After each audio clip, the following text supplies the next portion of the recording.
¿Qué tal? Buenas tardes a todos. Le damos gracias a Dios porque nos permite seguir estudiando su palabra, aún a pesar de las eh, inconveniencias, ¿verdad?, que trae consigo la pandemia, las restricciones de las reuniones y todo esto. Bueno, pues esto no impide que podamos seguir estudiando la palabra de Dios y seguir edificándonos de acuerdo a lo que Dios tiene para nosotros. Entonces vamos a orar y vamos a continuar con la clase que quedó pendiente la semana pasada sobre las crisis y los problemas que nos enfrentamos. Dios, te damos gracias por esta mañana, por esta tarde. Gracias porque tú has sido bueno con nosotros en este día y porque nos tienes aquí, Señor, para seguir estudiando tu palabra. Te pido que abras el entendimiento de cada joven y de cada señorita que está escuchando este mensaje y de cada persona, Señor. Te ruego en el nombre de Jesús que nos hagas entender, Señor, que a pesar de las circunstancias difíciles, tú estás por encima de todo, Señor, y tú tienes el control de todas las cosas.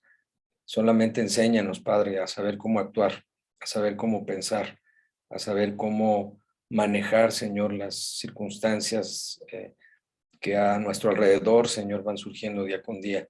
Algunas provocadas por nosotros, pero algunas, Señor, como parte de la vida, como parte de lo que tú dices en tu palabra, cuando mencionaste a tus discípulos, en el mundo tendréis aflicción. Señor, entendemos que en este mundo, en esta tierra, va a haber situaciones complicadas, va a haber crisis, va a haber problemas. Pero Padre, enséñanos a saber qué hacer ante cada una de ellas, en el nombre de Jesús. Amén. Muy bien. La clase pasada, que fue el jueves, estuvimos iniciando un tema nuevo, que es sobre las crisis y los problemas, y empezamos con el caso de Moisés,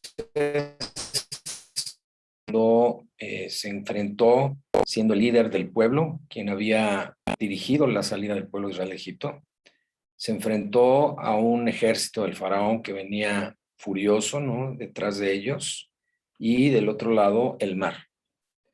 Y dice la palabra de Dios que Moisés clamó a Dios. Moisés clamó a Dios, seguramente en un sentido de queja, porque la gente lo estaba presionando, le estaba, ¿por qué nos trajiste al desierto a morir?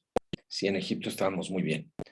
Y no entendían que ese proceso de salida implicaba una libertad y un propósito de que el pueblo de Israel, el pueblo de Dios, pudiera tener su propia tierra y no que tuviera que estar en un lugar que no le correspondía por herencia. Dios quería darle la tierra prometida a su pueblo y el pueblo además estaba en circunstancias de esclavitud. Entonces, la necesidad de salir de Egipto era imperiosa. Y esto no lo entendía la gente. Preferían seguir como esclavos. Lo que pasa muchas veces con nosotros, cuando Dios nos ofrece libertad, sí va a haber situaciones complicadas para obtener esa libertad. Va a haber que dejar cosas que a lo mejor nos gustan, que a lo mejor nos convienen hasta cierto punto, pero en ese proceso Dios va a traer bendición una vez que tengamos libertad.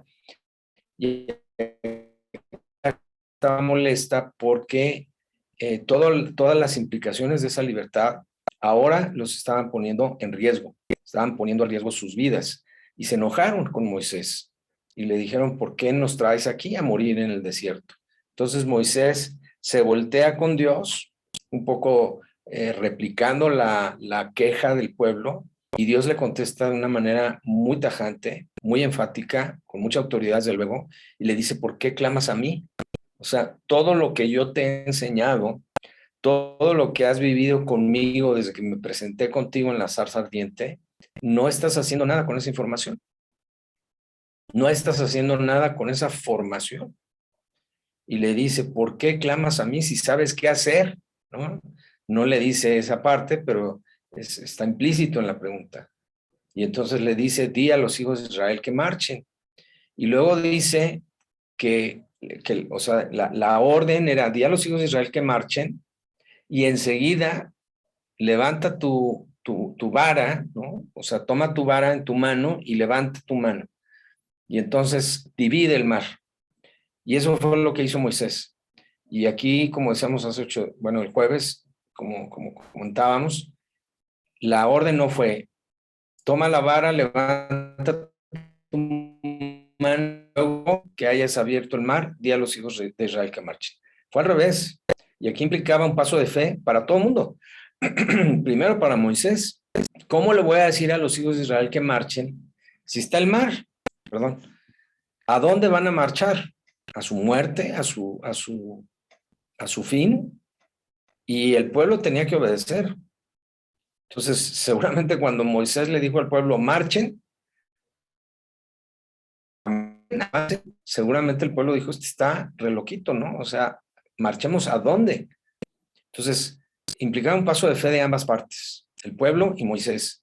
Y yo creo que cuando el ejército del faraón vio al pueblo marchando hacia el mar, antes de que el mar se abriera, seguramente han de haber dicho, pues ya la hicimos, ¿no? Ya nuestro trabajo de acribillar a este pueblo, pues va a ser muy sencillo, porque ellos mismos se están yendo hacia su fin. Sin embargo, como la historia nos dice, cuando el pueblo de Israel inició la marcha y Moisés levantó la vara y levantó su mano en donde tenía la vara y ordenó al mar abrirse, entonces esas aguas se dividieron y dice la Biblia que pudieron atravesar en seco. Impresionante. ¿Cómo enfrentó Moisés la crisis? Bueno, pues haciendo definitivamente lo que Dios le dijo que hiciera, en base en parte a la experiencia o a las experiencias que había tenido ya Moisés con Dios en cuanto a los portentos, los milagros y la autoridad que Dios le había dado a Moisés.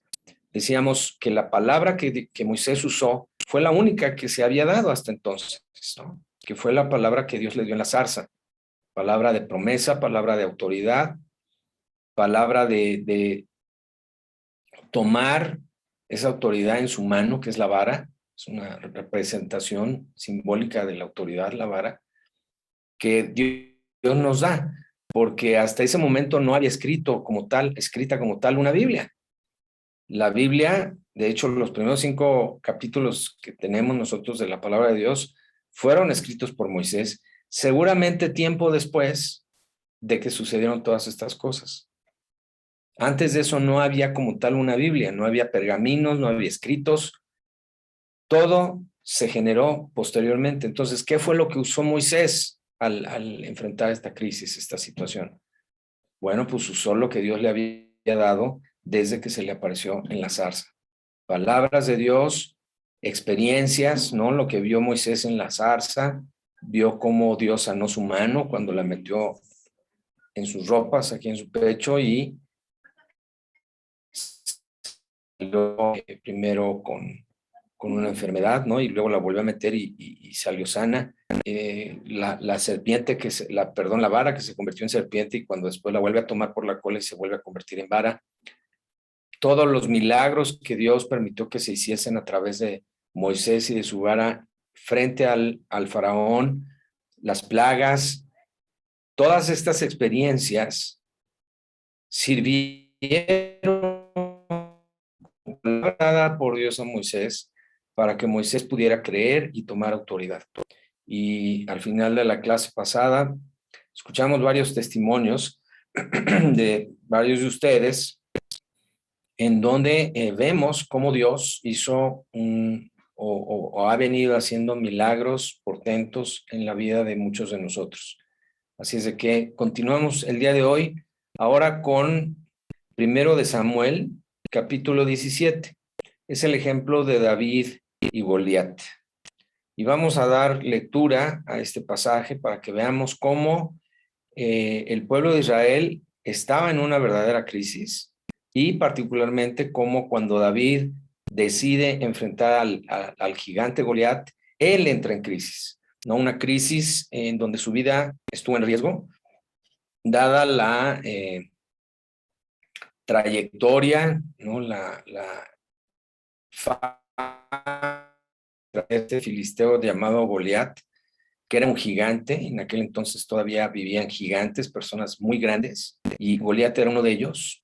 Y en función de esto, pues David cuando lo reta, cuando acepta el reto más bien de Goliat, pues él entra en crisis. Vamos a ver la historia. Dice, los filisteos Primero de Samuel, capítulo 17.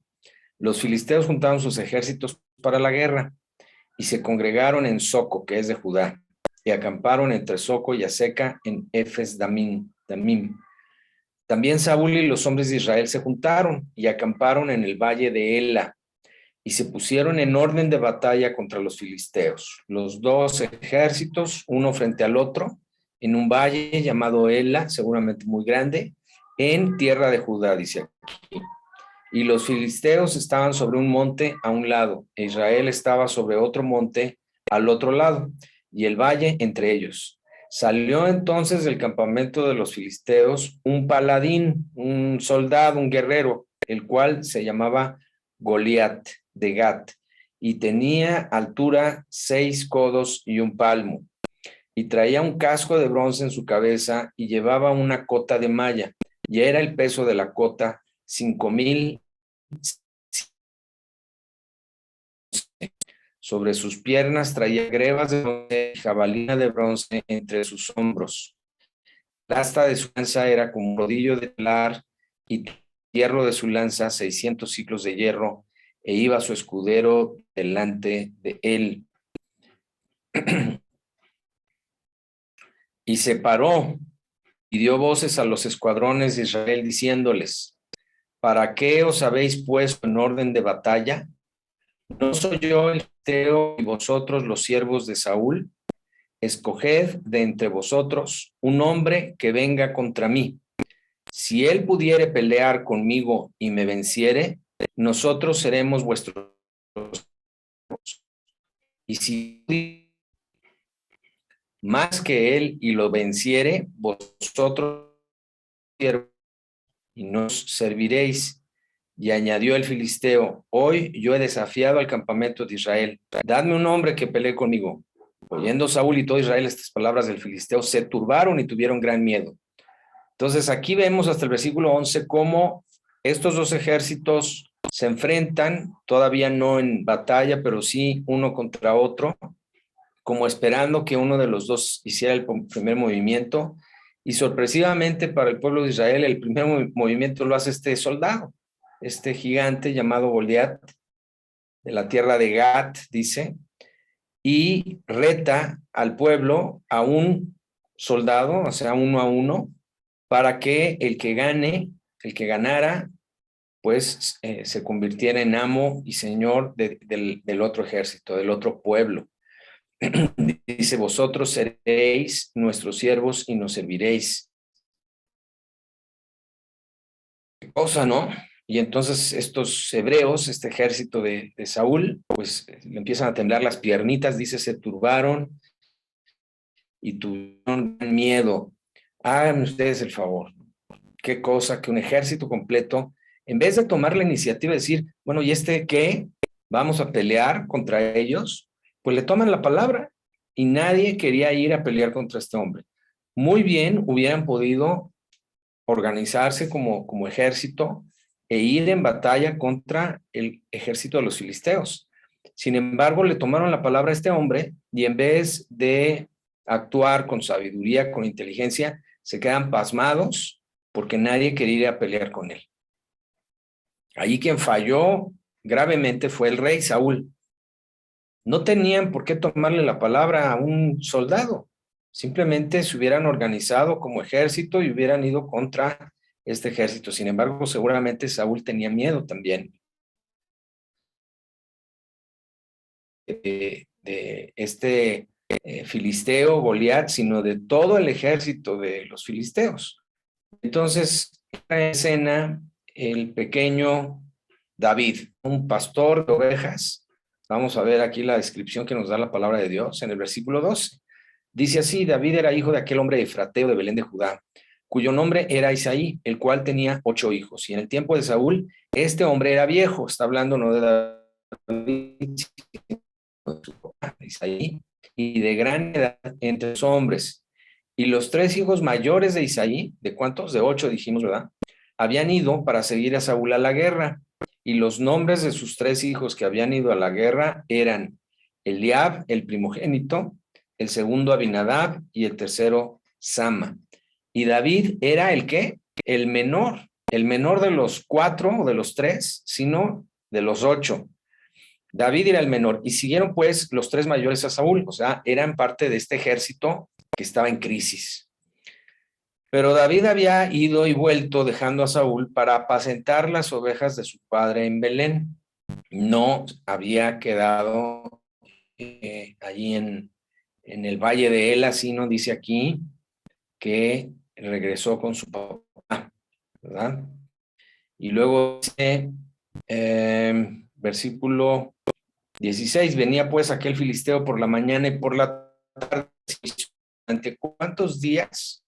Bueno, 40 días. Imagínense mantener un ejército completo en un valle durante 40 días, darles de comer, darles servicios de salud, pues sanitarios, ¿no?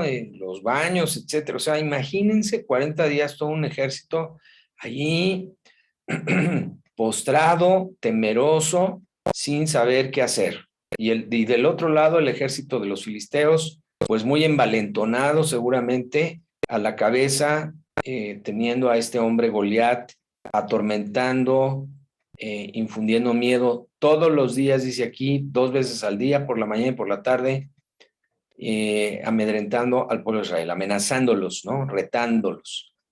Y ya David estando en su casa, dice el versículo 17, y dijo Isaí a David su hijo, toma ahora para tus hermanos un efa de este grano tostado y estos 10 panes y llévalo pronto al campamento a tus hermanos. ¿Por qué Isaí le da esta orden a David? Pues porque ya llevaban 40 días por allá.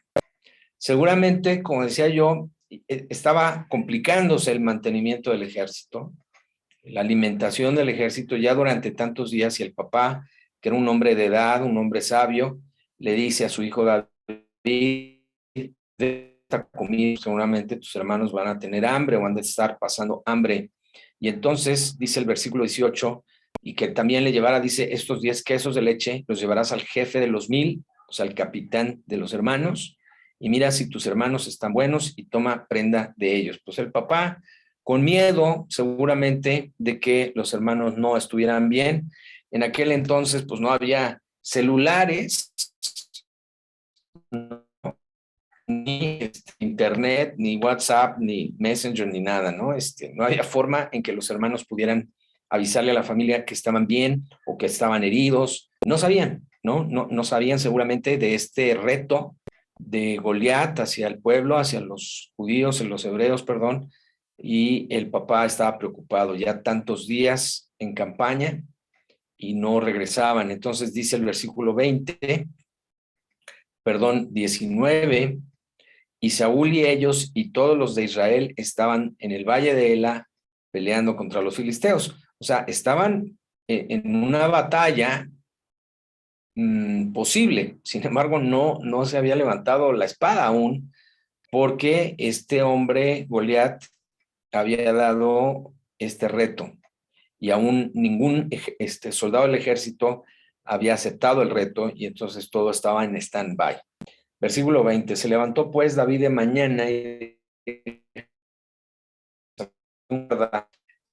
su carga, o sea, los panes, el grano,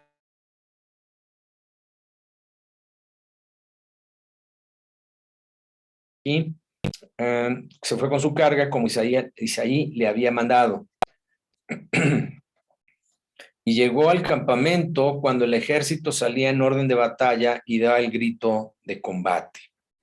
Y se pusieron en orden de batalla Israel y los filisteos, ejército frente a ejército. Entonces David dejó su carga en mano del que guardaba el bagaje y corrió al ejército, y cuando llegó preguntó por sus hermanos si estaban bien. Mientras él hablaba con ellos, aquí que aquel paladín se ponía en medio de los 2 campamentos, que se llamaba Goliat, el filisteo de Gat, salió de entre las filas de los filisteos y habló las mismas palabras, y las oyó David. La crisis de aquel momento, que ya llevaba 40 días, es oída por David, ¿no? Aquí llama la atención que dice que cuando llegó David al campamento, dice que empezó a buscar a sus hermanos y finalmente los encuentra y empieza a platicar con ellos, pero los hermanos no le hablan de lo que estaba pasando, porque no fue sino que hasta el gigante volvió a expresar su reto, fue hasta ese momento que David supo de lo que estaba sucediendo. Y el versículo 24 dice, y todos los varones de Israel que veían a aquel hombre huían de su presencia y tenían gran temor. Ahora sí, qué miedosos, ¿no? Yo no sé, sobre todo los varones que están escuchando esta clase, ¿qué hubieran hecho? ¿Qué hubieran hecho? ¿Se hubieran echado a correr o hubieran tomado una actitud de, pues a ver quién es este señor, ¿no? A ver, vamos a ponernos de acuerdo y vamos a pelear contra él o contra ellos? Yo no sé. Tenían miedo. Dice aquí que la gente o los soldados, cuando lo veían, huían de su presencia. Y dice el 25, y cada uno de los de Israel decía, ¿no habéis visto a aquel hombre que ha salido? Él se adelanta para provocar a Israel. Al que le venciere, el rey le enriquecerá con grandes riquezas y le dará su hija y eximirá de tributos a la casa de su padre en Israel. O sea, la recompensa para aquel hombre que venciere a Saúl iba a ser enorme, ¿no? Dice que le iba a dar el rey Saúl a ese soldado que pudiera vencer a Goliat grandes riquezas, la hija en matrimonio, y iba a ser eximido él y la casa de su padre de cualquier impuesto, de cualquier tributo que tuvieran que pagar. Era como sacarse la lotería, digamos, ¿no? Dice el 26, entonces habló David a los que estaban junto a él diciendo, ¿qué harán al hombre que venciere a este filisteo y quitare el oprobio, la vergüenza de Israel? Pues sí, David se dio cuenta que esto era vergonzoso. Pues este hombre saliendo todos los días, 2 veces al día, a burlarse de Israel y nadie hacía nada. Al contrario, salían huyendo. Entonces David se indigna, ¿no? Y dice, a ver, ¿qué onda? ¿Qué pasa aquí con el pueblo, con el ejército de Israel? A ver, ¿qué le van a hacer? ¿Qué le van a dar al que venciere a este hombre? Y luego dice, porque ¿quién es este filisteo incircunciso? Incircunciso en todos sentidos, espiritual, físicamente, ajeno a Dios totalmente. David entendía perfectamente que aquel que está del lado de Dios, que es pueblo de Dios, que es hijo de Dios, lleva las de ganar. Y no ese filisteo, dice incircunciso, que ha venido, dice aquí, que provoca a los escuadrones del Dios viviente. ¿Quién es este filisteo incircunciso para que provoque a los escuadrones del Dios viviente? ¿Quién es este hombre como para que pueda estar haciendo esto? Y este pueblo temeroso, miedoso, que está aquí en crisis, que está en problemada, porque no sabe qué hacer, porque no entiende su identidad como ejército del Dios vivo, dice aquí, no entiende su identidad como escuadrón del Dios viviente. David estaba indignado, un joven mucho menor que sus hermanos, era el octavo, y él mismo preguntándose, bueno, ¿qué está pasando aquí? ¿Y quién es este hombre incircunciso que está viniendo a provocar a los escuadrones del Dios viviente? Y el pueblo respondió las mismas palabras diciendo, así se hará el hombre que le venciere. Y oyéndole hablar Eliab, su hermano mayor, con aquellos hombres, se encendió en ira contra David. Háganme ustedes el favor. Este hermano mayor de David, llamado Eliab, también una fichita, ¿no? ¿Por qué? Pues porque se enoja, dice que se encendió en ira. ¿Por qué? ¿Por qué se enojó tanto contra David? Nada más porque lo vio hablando con los soldados. ¿Para qué has descendido acá? ¿Y a quién has dejado aquellas pocas ovejas en el desierto? Yo conozco tu soberbia y la malicia de tu corazón, que para ver la batalla has venido. O sea, le dice, eres un amarillista, tú, ¿qué estás haciendo aquí? regrésate a donde perteneces, regrésate a cuidar las ovejas de nuestro papá, que de por sí son pocas, y tú aquí, queriendo ver sangre, ¿no? Como quien dice. Y estaba muy enojado este hombre Eliab de ver a su hermano involucrándose y sobre todo interesándose en lo que estaba sucediendo allí con el ejército. Y David respondió, ¿qué he hecho yo ahora? ¿No es esto mero hablar? O sea, David no era ningún tonto, no era ningún dejado, como decimos. Le responde a su hermano, no se queda allí todo amedrentado por el enojo, la ira de su hermano y el regaño que le estaba metiendo. Le dice, a ver, dice, ¿qué hice yo como para que me vengas a gritar y a regañar? Tú nada más estás allí, dice, ¿es esto mero, no es esto mero hablar? O sea, se la regresa, ¿no? Le contesta fuerte, porque David, a pesar de ser el menor de los hermanos, eso no le importaba. David tenía una identidad muy precisa en cuanto a saber quién era él y en cuanto a la posición que debían adoptar frente a estos enemigos del pueblo de Israel, particularmente frente a este hombre Goliat que estaba tratando de provocar miedo en los ejércitos, dice allí, del Dios viviente. Y entonces dice,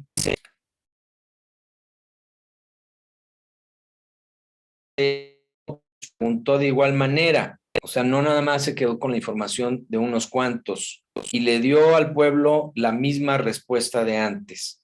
Y le dio al pueblo, perdón, la misma respuesta de antes. O sea, todo el mundo confirmó la versión de que el que fuere el vencedor ante Goliat iba a recibir, ya lo dijimos, riquezas de Saúl y la exención de los impuestos a perpetuidad, ¿no? De la casa paterna del soldado que venciere.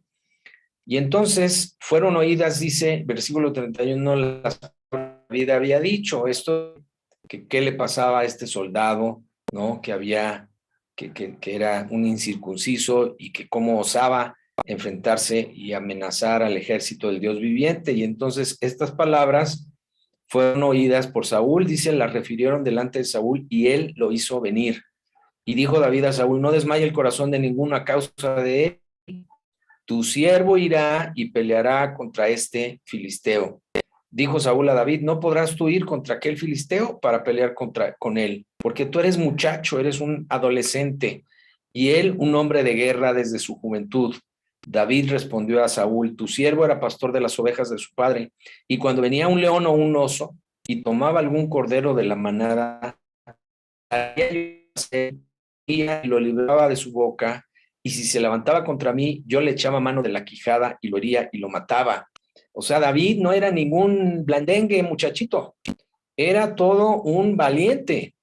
Se enfrentaba, dice aquí, a leones y a osos que osaban tomar una de las ovejas de su rebaño. Dice, iba y se las arrebataba, y si se me ponían enfrente, si se me ponían, ahora sí que como decimos, si me ponían resistencia, dice, yo tomaba con mi mano la quijada y lo hería y lo mataba, o sea, le abría la quijada para destruirlo, ¿no? Fuese león, fuese oso, tu siervo lo mataba, versículo 36, y este filisteo incircunciso será como uno de ellos, porque ha provocado al ejército del Dios viviente. O sea, David no tenía ni la menor duda de que iba a matar,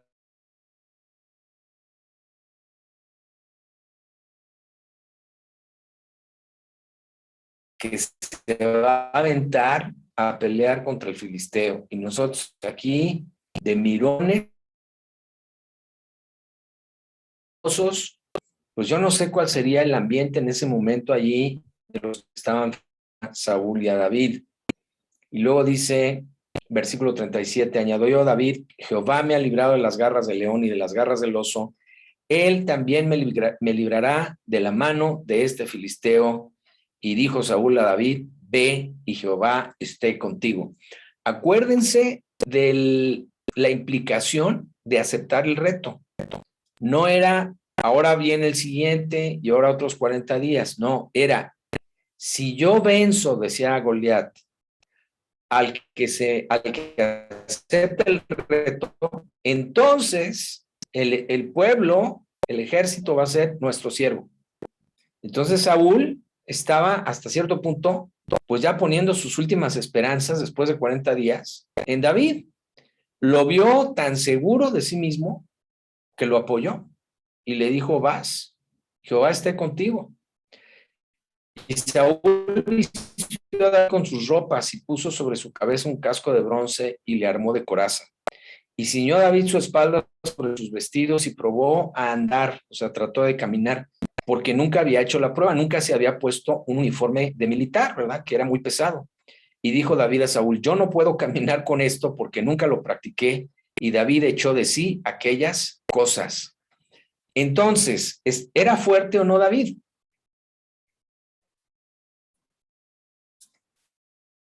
O sea, si leemos este versículo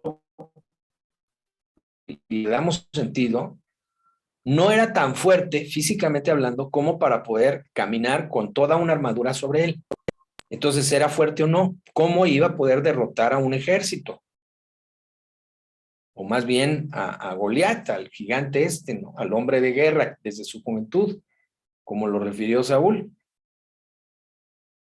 No tenía mucho sentido. David no estaba confiando, por lo tanto, en su fuerza física. No estaba confiando en su complexión.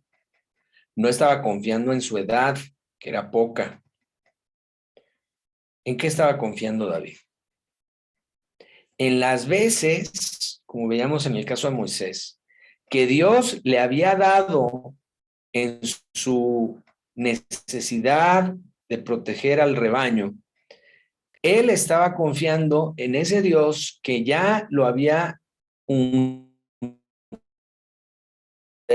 para poder matar a osos y leones que habían querido arrebatar las ovejas del rebaño, que de manera seguramente sobrenatural había podido David usar de una fuerza dada por Dios para poder matar a un oso, para poder matar a un león, porque su fuerza, digamos, en reposo, por llamarle de alguna forma, no era suficiente ni para poder caminar con toda la armadura de Saúl.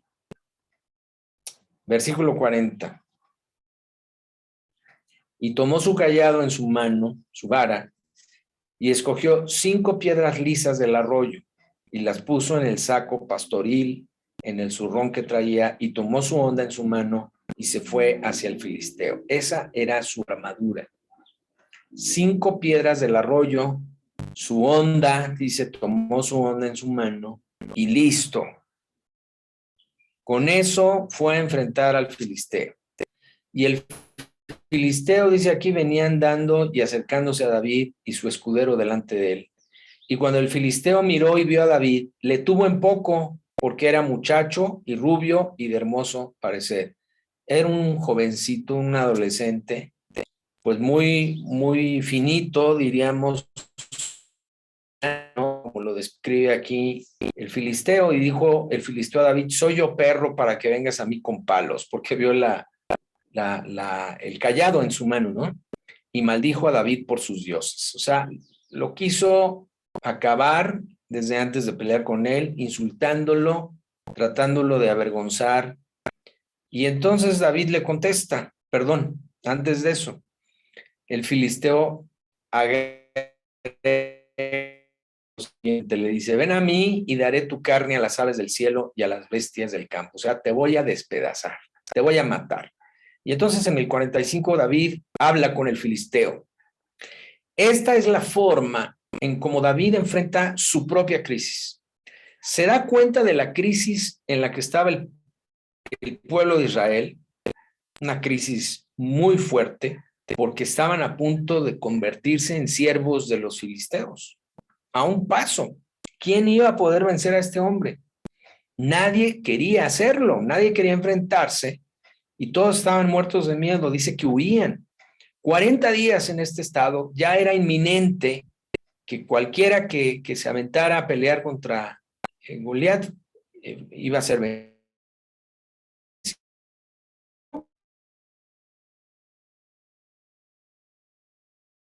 La crisis del pueblo de Israel se pasa en cuanto David dice, yo le entro, yo lo voy a hacer. La crisis pasa a David. Y entonces David enfrenta la crisis de una forma ejemplar. Porque en vez de estar amedrentado, venir temeroso contra Goliat, lo enfrenta primero de manera física, porque dice que se va acercando hacia él, pero luego habla con él, le dice, tú vienes a mí con espada y lanza y jabalina, mas yo vengo a ti en el nombre de Jehová de los ejércitos, el Dios de los escuadrones de Israel, a quien tú has provocado. Jehová te entregará hoy en mi mano y yo te venceré y te cortaré la cabeza y daré hoy los cuerpos de los filisteos, no nada más el tuyo, a las aves del cielo y a las bestias de la tierra, y toda la tierra sabrá que hay Dios en Israel. Como decimos, órale con este muchacho.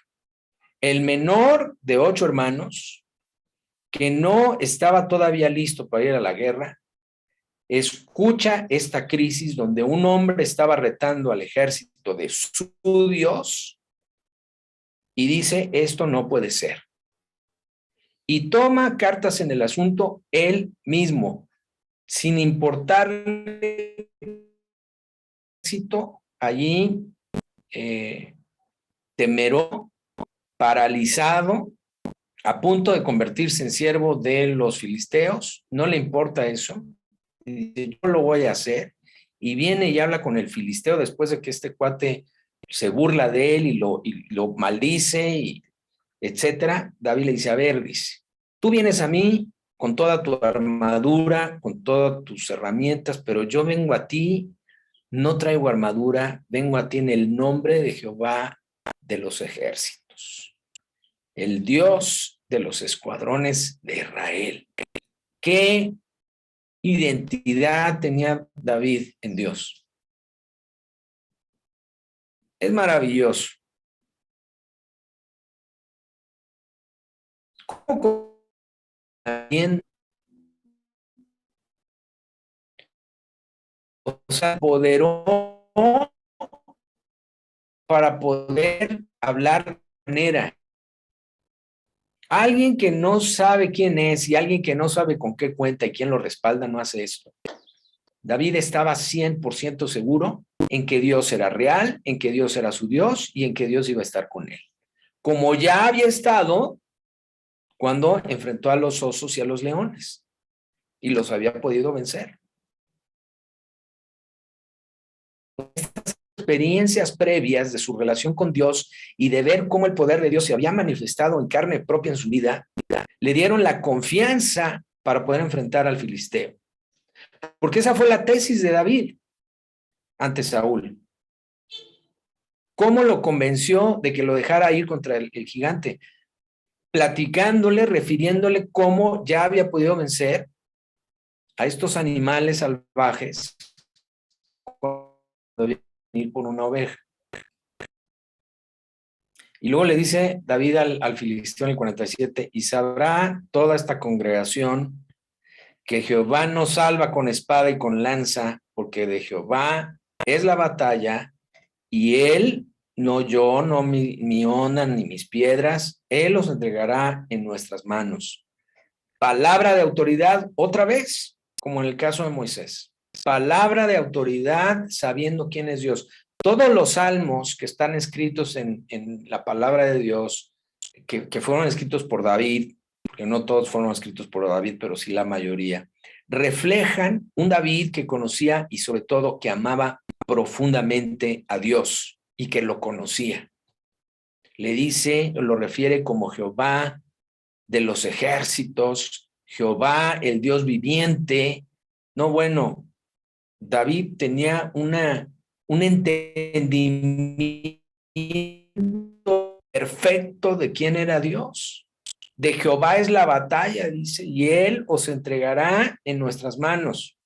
Versículo 48, y aconteció que cuando el filisteo se levantó y echó a andar para ir al encuentro de David, David se dio prisa, o sea, corrió, dice aquí, y corrió a la línea de batalla contra el filisteo. No iba acá despacito, no. Dijo, va, y corrió hacia el problema, como quien dice. ¿Por qué?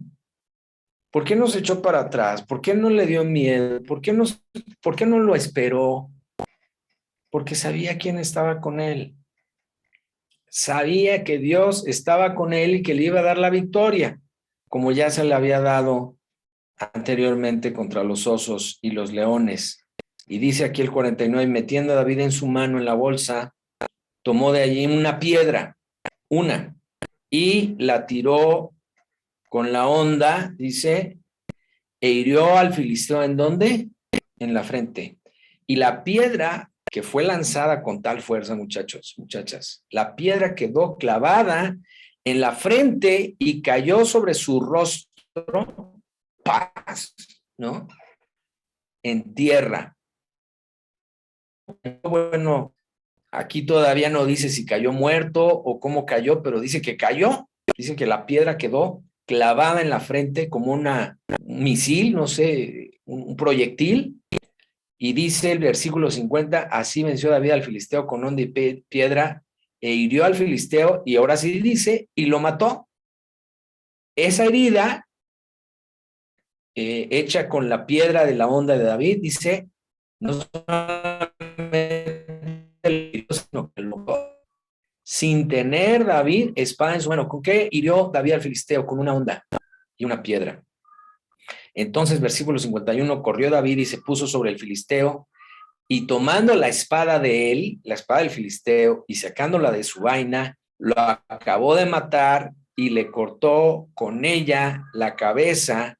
Y cuando los filisteos vieron a su paladín muerto, se echaron a correr. Se cambió el papel del miedoso, ¿no? Ahora los que estaban con miedo eran los filisteos, porque vieron a este muchachito, a este jovencito David, tomar autoridad, venir contra el filisteo con toda la valentía del mundo y con toda la seguridad del mundo, a enfrentarlo, a vencerlo, a matarlo y a cortarle la cabeza. ¡Qué impresión para todos los que estaban ahí! A veces dicen, han hecho la pregunta, oye, si pudieses haber estado en alguna de las escenas narradas en la Biblia, ¿en cuál te hubiera gustado estar? Desde luego que yo podría escoger muchas, piensen ustedes en las suyas, pero una de esas escenas o de esos momentos, créanme que a mí me hubiera encantado estar ahí de espectador, viendo cómo David venció a Goliat y cómo todos estos soldados tuvieron miedo, dice aquí, y huyeron. Versículo 52, ¿no? El efecto ahora en el pueblo de Israel. Levantándose luego los de Israel y los de Judá, gritaron y siguieron a los filisteos hasta llegar al valle y hasta las puertas de Cron, y cayeron los heridos de los filisteos por el camino de Saharaim hasta Gad y Ecrón, y volvieron los hijos de Israel de seguir tras los filisteos y saquearon su campamento. Y David tomó la cabeza del filisteo y la trajo a Jerusalén, pero las armas de él las puso en su tienda. Y cuando Saúl vio a David que salía a encontrarse con el filisteo, dijo a Abner, general del ejército, Abner, ¿de quién es hijo ese joven? Y Abner respondió, vive tu alma, oh rey, que no lo sé. Y el rey dijo, pregunta de quién es hijo ese joven. Y cuando David volvía de matar al filisteo, Abner quedó delante de Saúl, teniendo David la cabeza del filisteo en su mano, y le dijo Saúl, muchacho, ¿de quién eres hijo? Perdón. Y David respondió, yo soy hijo de tu siervo Isaí de Belén. ¿Quién era este muchacho, David? Pues tan no era nadie, socialmente hablando, políticamente hablando, en cuanto a fama se refiere, que la misma mano derecha de Saúl, este Abner, dice, pues no sé quién es. Y entonces el rey le dice, investígame quién es este muchacho. Quiero saber quién es. O sea, de cuándo acá un donadie, entre comillas, vence al que ha venido amedrentando al ejército de Israel durante 40 días. Era una verdadera intriga saber quién era este David. Entonces, resumiendo, muchachos, hasta aquí la lectura del capítulo 17 de 1 de Samuel. ¿Quién era este muchacho? ¿Cómo enfrentó David esta crisis que puso en riesgo su misma vida? ¿Con autoridad? ¿Con identidad? Él sabía quién era y él sabía que era, que Dios es todopoderoso y que él formaba parte del ejército de ese Dios viviente. Y le dice a Saúl, a Goliat, perdón, y Dios me va a entregar tu vida hoy en mis manos, y no nada más tu vida, sino la de todo tu ejército. Y hoy van a caer, y hoy voy a dar la carne de tu ejército a las aves del cielo. O sea, qué cosa. Con una piedra, con una onda. Así actúa Dios, muchachos. Así nos permite y nos guía cuando estamos en su voluntad y en sus manos a enfrentar las batallas con una piedra y con una onda. No dice con jabalina, dice tú vienes a mí con espada y lanza y jabalina. Así actúa el mundo, con espada, lanza y jabalina. Así no es, dice David, porque yo voy a venir a ti en el nombre de Jehová de los ejércitos, el Dios de los escuadrones de Israel. Qué impresionante manera de conocer y de entender a Dios. Los ejércitos, el Dios de los escuadrones de Israel. Muchachos, muchachas, yo quiero que ese sea mi Dios. Jehová de los ejércitos, el Dios de los escuadrones de Israel. De manera que cuando yo me enfrente a una crisis, a un problema, no salga yo huyendo como estos hombres del ejército de Israel, temeroso, con miedo, con dudas, sin saber qué va a pasar conmigo, sin saber qué va a pasar con mi familia, sin saber qué va a pasar con mi trabajo, etcétera, etcétera, con mi salud, con mi economía, sabiendo que Dios está ahí conmigo y que con Dios voy a enfrentar esa situación difícil o esas situaciones difíciles y que Dios me va a dar la victoria porque vengo contra esas crisis y contra esos problemas no con espada, no con lanza, no con jabalina, no con herramienta humana, sino, dice aquí, en el nombre de Jehová de los ejércitos. Y yo voy a pelear esa batalla y voy a vencer en el nombre de Jehová de los ejércitos, en el nombre del Dios de los escuadrones de Israel. Esa debe ser la actitud que debemos tomar ante cualquier crisis, muchachas, muchachos, ante cualquier problema. ¿Cuál es la clave? ¿Cuál es la raíz? ¿Cuál es el fondo? Conocer a Dios y cómo David lo conocía, sabiendo quién era Dios para él, sabiendo que Dios era poderoso para entregar a su enemigo en su mano y sin tener ninguna duda al respecto, ir y enfrentar a ese enemigo con las herramientas, con los elementos que Dios le había dado, con las herramientas que Dios le había enseñado a usar. Anteriormente le dice David a Saúl, yo no he practicado con esta armadura, pero con lo que sí había practicado era con su onda y con sus piedras. O sea, Dios va a usar aquello con lo que te ha permitido formarte, joven señorita, no con cosas ajenas ni extraordinarias. Simple y sencillamente con lo que tú eres, con quien tú eres. Así Dios te va a dar la victoria. A veces nos angustiamos porque decimos, es que yo no tengo esta habilidad y no tengo esta de acá y no tengo la de más allá y cómo le voy a hacer y soy un donadie y pobre de mí. En lugar de decir, a ver, con lo poco que tengo, pero que voy a entrarle, porque Dios me está enviando y porque voy a tener la victoria en el nombre de Jehová de los ejércitos. Sin lugar a dudas. Y voy para adelante, corriendo a la situación difícil, porque sé que Dios me va a dar la victoria. Esa es la actitud ante la crisis, ante los problemas. Vamos a orar y vamos a pedirle al Señor que nos dé ese empoderamiento, que nos empodere con su espíritu para entender acá arriba y para creer con el corazón que Dios está conmigo a pesar de que haya crisis, a pesar de que haya problemas, corriendo, enfrentándome al problema, porque Dios está conmigo y porque Dios me ha mostrado una y muchas veces que Dios es poderoso. Vamos a orar. Dios, te damos gracias por esta clase.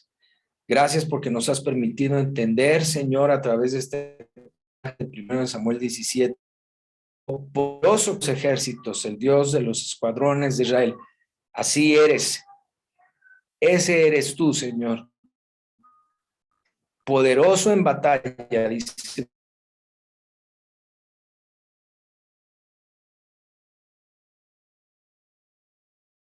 Usar jabalina, ni lanza, ni espada, ni ninguna, Padre, ninguna armadura humana, sino solamente con tu espíritu. Tú diste la victoria a David. Gracias por esta enseñanza. Ejemplo que queremos adoptar nosotros en nuestra vida para que sin tomar en cuenta nuestra edad, nuestra juventud o nuestras limitaciones, tú nos hagas entender, Señor, que con lo que tú nos has dado, con las herramientas con las que nos has equipado, las aptitudes, las habilidades, los dones, los talentos, con eso nos vas a empoderar para ir a la batalla día con día, vencer al enemigo, enfrentar las crisis, los problemas y salir en victoria. Te damos gracias en el nombre de Jesús. Amén. Muy bien, muchachas, muchachos, pues me dio gusto estar con ustedes el día de hoy y les mando un saludo. Así de que, bueno, pues que el Señor les bendiga y nos vemos, Dios mediante, entre semana. Que tengan una bonita tarde en compañía de su familia. Síganse cuidando, por favor. Esto de la pandemia, del virus todavía no acaba y hay que tener mucho cuidado, sobre todo si tienen que salir a la calle. Que Dios les bendiga. Hasta la próxima vez que nos veamos.